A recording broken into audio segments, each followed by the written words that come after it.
مکران ریاست 4000 کلومیٹر رقبے پر پھیلی ہوئی اس علاقے کی تاریخ بھی اپنی ہمسایہ ریاستوں سے ملتی جلتی ہے، لیکن اس کے مقامی باشندے باقی لوگوں سے خاصے سخت جان ہیں اور ان کی زبان بلوچی ہے۔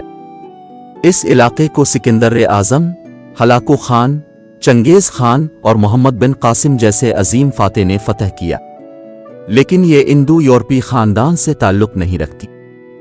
انگریزوں کے دور میں اسے نیم خود مختاری حاصل رہی۔ مکران 1947 عیسوی تک برٹش انڈیا کے ساتھ اتحاد میں ایک خود مختار ریاست تھی، اس کے بعد اسے پاکستان کے ساتھ ایک خود مختار ریاست کے طور پر شامل کیا گیا تھا۔ 1955 میں اس کا وجود ختم ہو گیا۔ 1958 عیسوی میں اس میں ساحلی شہر کو اور بھی شامل ہو گیا تھا، جو سلطان آف عمان سے خریدا گیا تھا۔ ریاست مکران 14 اکتوبر 1965 کو پاکستان میں ضم ہو گئی۔ یہ ریاست موجودہ پاکستان کے انتہائی جنوب مغرب میں واقع تھا۔ موجودہ وقت میں مکران صوبہ بلوچستان کا ایک ضلع ہے۔ یہ علاقہ اب گوادر، کیچ اور پنجگور کے اضلاع کا حصہ ہے۔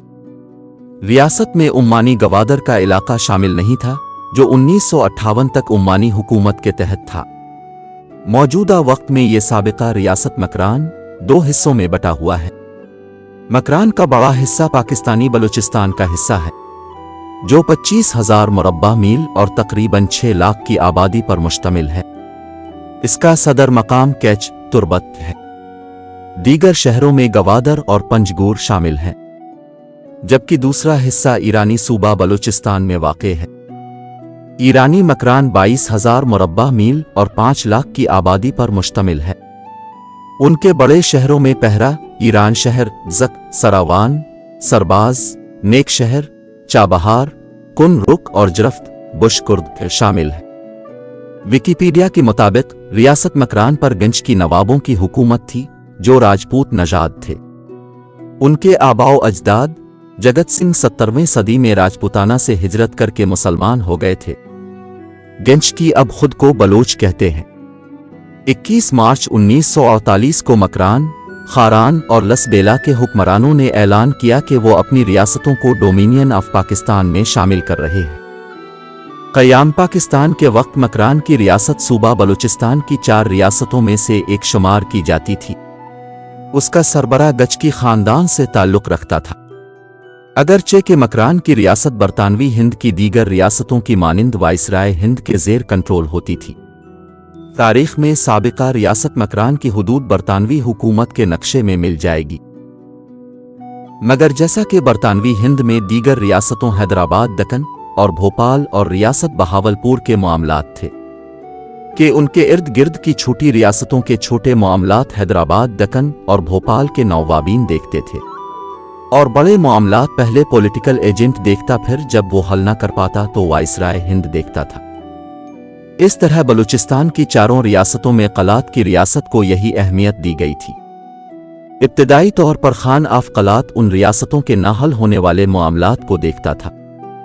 اگر خان آف قلات ان مسائل کو حل نہیں کر پاتے تو پھر وہ ان تینوں ریاستوں کے حکمرانوں اور عوام کو اختیار حاصل تھا کہ وہ انگریزوں کے بنائے ہوئے کسی بھی ادارے سے رجوع کر لیتے، جیسا کہ بے شمار معاملات میں مکران، لس بیلا، خاران اور دیگر علاقوں کے حکمرانوں اور سرداروں نے کیا۔ اس کے باوجود خان آف قلات اور قلات کی ریاست کے پاس اس قدر اختیارات نہیں تھے جس قدر ریاست دکن یا بہاولپور کی ریاستوں کے پاس تھے۔ جیسا کہ ریاست حیدرآباد، دکن اور بہاولپور کی ریاست اپنے علیحدہ ڈاک ٹکٹ شائع کرتے تھے، جبکہ حیدرآباد کے نظام تو اپنا کرنسی نوٹ بھی باقاعدہ جاری کرتے تھے۔ اس سے قلات کی ریاست اور اس کے خان کے اختیارات ظاہر ہوتے ہیں کہ قلات کی ریاست کا برطانوی ہند میں کیا مقام تھا۔ بلوچستان کی تاریخ کے ماہر اور ممتاز قانون دان ڈاکٹر صلاح الدین مینگل کہتے ہیں کہ خان آف قلات کے رشتہ دار کیچ مکران کے حکمراں نواب آف گنج کی چاہتے تھے کہ خان آف قلات کچھ مہربانی کریں اور کچھی کے علاقے کی زرعی زمینیں ان کے سپرد کر دیں۔ وہ ایسا کیوں چاہتے تھے؟ اس پر ایک رائے یہ ہے کہ وہ اپنی ریاست کی آمدن میں اضافے کے خواہش مند تھے۔ دوسری رائے ہے کہ وہ شاہ خرچ تھے اور اپنے بڑھتے ہوئے اخراجات کے لیے مزید آمدن کی خواہش رکھتے تھے۔